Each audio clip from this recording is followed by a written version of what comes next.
ते वासुदेवाय ओम अज्ञानतिमिरन्धस्य ज्ञानाञ्जनशलाकया चक्षुरुन्मिलितं येन तस्मै श्रीगुरुवे नमः। 12 सितंबर 1973 लंदन में श्रील प्रभुपाद कह रहे हैं, चूँकि एक संगीतकार को संगीत से प्रेम होता है, वह अच्छे से अच्छा बजाने का प्रयास करता है, तो प्रेम आधार है। इसी प्रकार श्री कृष्ण की सेवा में यदि आपके अंदर श्री कृष्ण के प्रति प्रेम नहीं है, तो आप अच्छी तरह उनकी सेवा नहीं कर पाएंगे। और यदि सेवा प्रेम और स्नेह के साथ नहीं की जाएगी, तो श्री कृष्ण भी उसे स्वीकार नहीं करेंगे। तो वैधि भक्ति क्या है? हाँ, तो केशवन प्रभु जी भी बता रहे थे, और रूपा गोस्वामी भक्ति रसामृत सिंधु में लिख रहे हैं, वैधि भक्ति जो कि नियमों से की जाती है, जिसमें विधि विधान यानी कि नियमों का पालन किया जाता है, और दूसरी चीज़ जो कि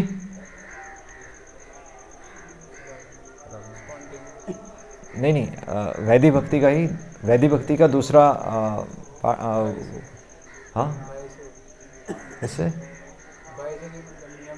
हाँ भय अपराध के भय से की जाती है, अपराध के भय से की जाती है। और बल्कि बुद्धि के स्तर पर हम करते हैं, हम समझ के कर रहे हैं ना, और इसलिए फिर हमें समझ में आता है कि अगर हम नहीं करेंगे तो अपराध में फंस जाएंगे, और इसलिए फिर हम आते हैं। ऐसा नहीं कि हम स्वाभाविक हम भगवान की तरफ आकर्षित हो रहे हैं। तो ये है वैधि भक्ति।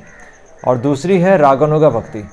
रागानुगा भक्ति है स्वाभाविक जो भगवान से जो आकर्षण जब आता है, जब हम खुद से भगवान की सेवा में हम खुद से चिंतन करते हैं कि हम और अच्छी सेवा कैसे कर सकते हैं, और अच्छी सेवा कैसे कर सकते हैं, वो स्वाभाविक जब होता है तो उसको रागानुगा भक्ति कहते हैं। तो श्रील प्रभुपाद यहाँ पर यही कह रहे हैं कि ठीक है, वैधि भक्ति हम अभी कर रहे हैं, पर वास्तव में जब हमें भगवान से जब एक हमें तो प्रेम तो अभी नहीं आ सकता, पर प्रेम की जब छाया होगी तो फिर हम अपना भागने लगेंगे।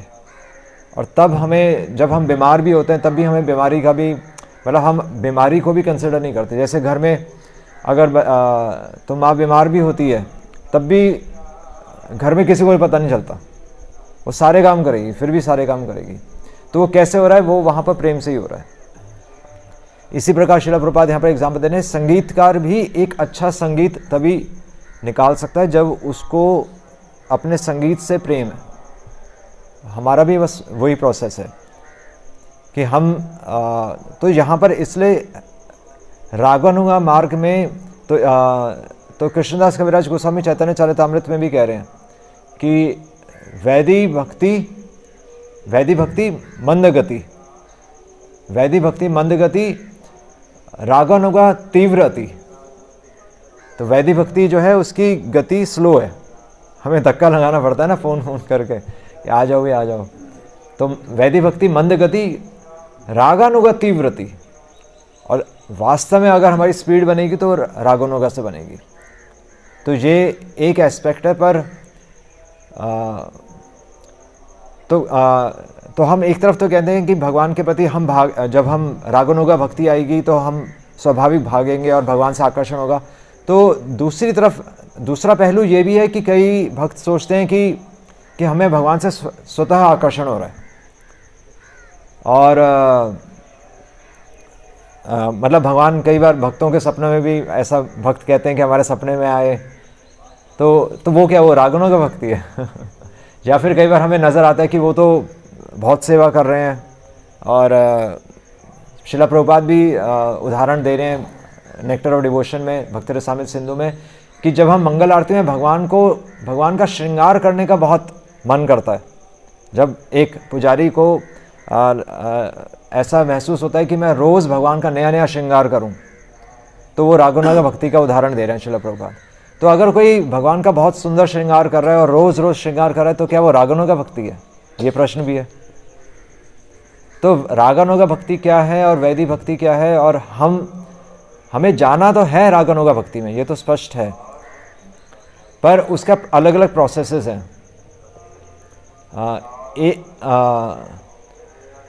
इसलिए तो अभी हम प्रैक्टिस कर रहे हैं वैदिक भक्ति, नियमों से, अपराध के भय से, बुद्धि से और गुरु की आज्ञा से।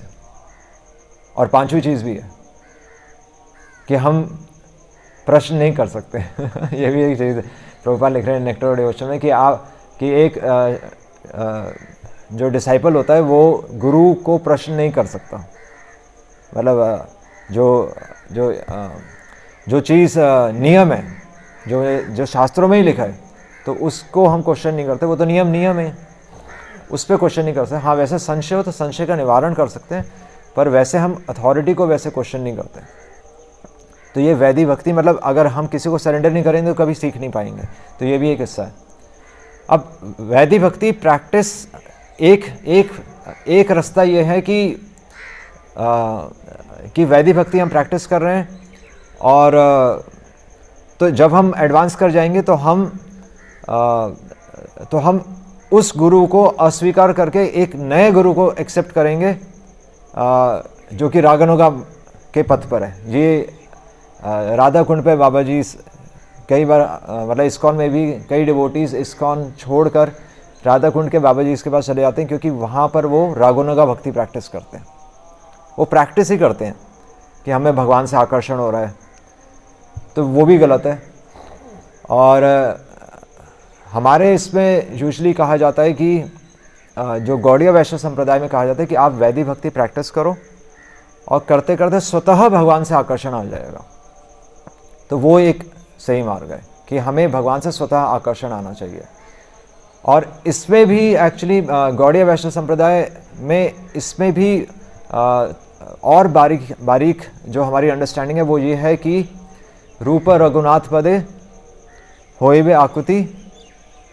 तो नेक्टर ऑफ इंस्ट्रक्शंस के शुरुआत में ही शिला प्रभुपाद लिख रहे हैं ना, कि इंट्रोडक्शन में लिख रहे हैं रूप रघुनाथ पदे, कि कब वो समय आएगा कि जब रूप रघुनाथ के पद में, कि उनके पद चिन्हों पे चलकर मेरा आकर्षण भगवान के युगल जो ये विग्रह हैं उनके प्रति मेरा आकर्षण तब होगा जब मेरा रूप रघुनाथ के पद में उनके फुटस्टेप्स पे चलने का मेरा मन करेगा। यानी कि शास्त्रों में कब मेरा आकर्षण होगा कि उनके माध्यम से मैं राधा कृष्ण के दर्शन करूंगा। ये वास्तव में हमारी गौड़ीय वैष्णव फिलॉसफी ये है कि हम अभी योग्य नहीं हैं। और जो प्रश्न हमने उठाया था कि क्या जिनका आकर्षण ऐसा हमें लग रहा है कि हमारा आकर्षण, या भगवान हमें सपने में आ रहे हैं, या हम देखते हैं कि वो बहुत अच्छी सेवा कर रहे हैं और भगवान के लिए बहुत कुछ कर रहे हैं, तो वो भी क्या वास्तव में रागानुगा भक्ति है? तो फिर उसका आंसर क्या है कि वो हमें पता चलेगा, चैंटिंग से पता चलेगा कि अगर हमारी रागानुगा भक्ति है तो चैंटिंग में नींद नहीं आएगी। सिंपल सी बात है ना। फिर हमें चैंटिंग में संसार का स्मरण नहीं आएगा।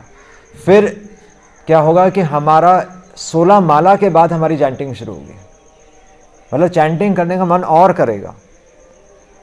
ऐसा नहीं कि भगवान के बारे में सोचकर हमें रोना आएगा, वो तो एक झलक हो सकती है, हो सकता है हमारे कुछ भगवान एक छाया हो सकता है कि अभी दे दे हमें उत्साहित करने के लिए।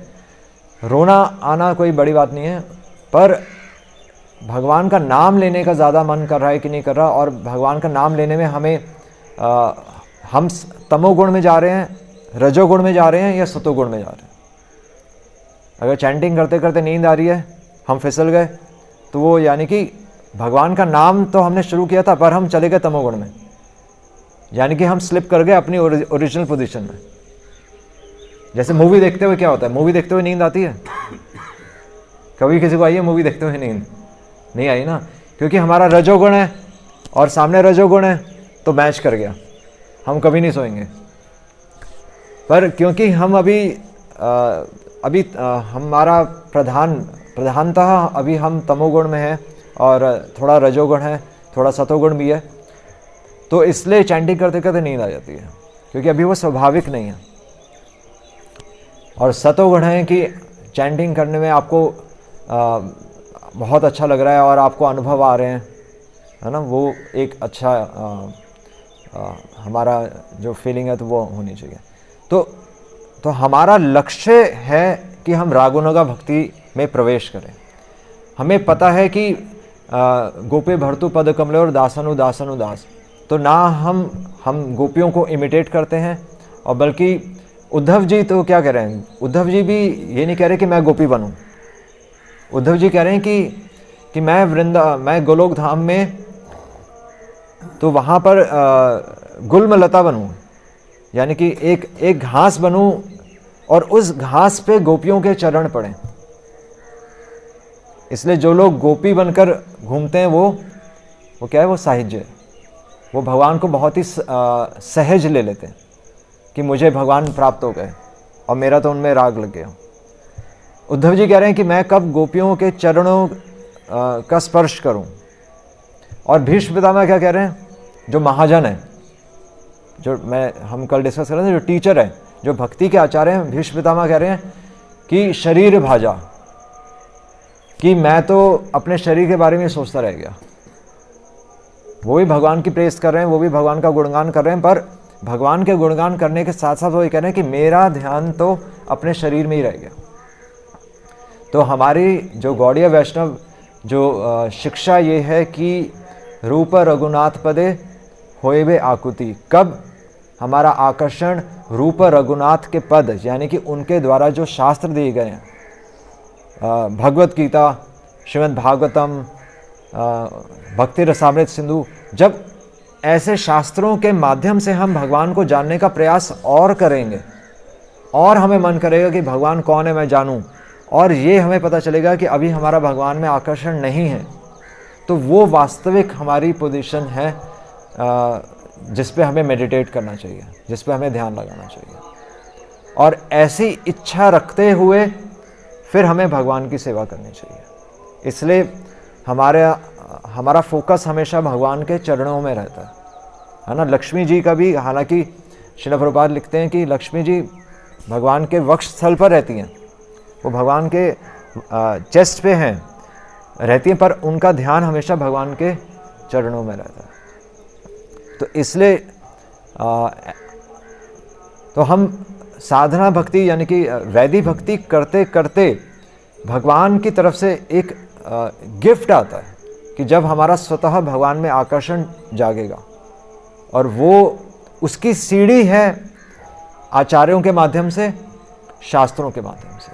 उसको स्किप करते हुए हम सीधा, हमें अगर भगवान का मुख बहुत सुंदर लग रहा है, हमें देखकर रोना आ रहा है, और हमें घर छोड़कर वृंदावन जाने का मन कर रहा है, तो वो गलत है। वो हम आचार्यों को बाईपास कर रहे हैं, अपने अधिकार से ज़्यादा उठ रहे हैं, और इसलिए ऐसे भक्तों का फॉल डाउन जल्दी हो जाएगा, क्योंकि अधिकार से ऊपर उठ गए ना। तो इसलिए हमें हमेशा अपने मर्यादा में रहना चाहिए। इसलिए बोलते हैं प्रेम मर्यादा, कि प्रेम तो हमें प्राप्त करना है, पर अभी हम उससे योग्य नहीं है। मर्यादा का बहुत इंपॉर्टेंट कंसेप्ट है। हमेशा हमें भगवान से प्रेम करने की इच्छा होनी चाहिए भक्तों के माध्यम से, और मर्यादा हमेशा अपने दोष नज़र आते रहने चाहिए। भीष्म पितामह ये कह रहे हैं कि मेरा ध्यान तो अपने शरीर में ही रह गया। तो इसलिए पर ट्रिक ये कि जिस प्रकार वृंदावन में जो भगवान के भक्त, जो शुद्ध, उनके जो पार्षद उनकी सेवा कर रहे हैं प्रेम से, तो वैसा जिस प्रकार वो अपने जीवन में भगवान के प्रति जो स्पिरिचुअल एंग्जाइटी है, श्रील प्रभुपाद लिख रहे हैं स्पिरिचुअल एंग्जाइटी, जो चिंता हमें इस संसार में है वो चिंता हमें भगवान के लिए करनी है। तो वो स्पिरिचुअल एंग्जाइटी के साथ हम भगवान की सेवा करें, तो हमारा ये उद्देश्य है। इसलिए श्रील प्रभुपाद यहाँ पर लिख रहे हैं तो प्रेम आधार है, प्रेम से हम सब कुछ कर जाएंगे। एक सिंपल उदाहरण है, अगर हमें अभी तक अगर कुछ समझ में नहीं आया तो एक सिंपल उदाहरण है कि अगर हमें पानी से डर लगता है और हमें तैरना नहीं आता, पानी से डर भी लगता है, तो क्या हम पानी में उतरेंगे? नदी सामने है, कभी पानी में उतरेंगे? नहीं उतरेंगे। पर उसी समय, उसी क्षण अगर कोई हमारा नदी में डूब रहा है और हमें तैरना नहीं आता, तो क्या आप छलांग लगाएंगे? लगा देंगे, उसी समय लगा देंगे। बस ये, जहां प्रेम होगा वहां हम वो कर जाएंगे जो हम कभी सोच नहीं सकते। तो बस वो प्रेम अभी हमारा इस संसार से, तथाकथित प्रेम, वो भी प्रेम नहीं है, पर वो हमारा स्वार्थ अभी इस संसार में है। वही स्वार्थ जब हम भगवान में लगा देंगे तो प्रभुपाद कहते हैं तो तब हमें स्पिरिचुअल बॉडी मिलेगी। और स्पिरिचुअल बॉडी यानी कि आपको शरीर की बीमारियां आपको सेवा करने से रोकेंगी नहीं। उसको कहते हैं जीवन मुक्तः स उच्यते, वो जीते जी व्यक्ति मुक्त हो गया।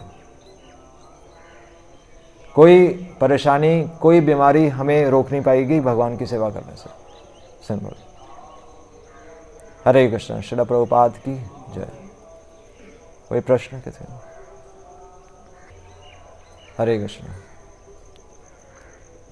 वाञ्छा कल्पतरुभ्यश्च कृपा सिन्धुभ्यः एव च पतितनां पावनेभ्यो वैष्णवेभ्यो नमो नमः। अनंत कोटि वैष्णव वृंद की जय।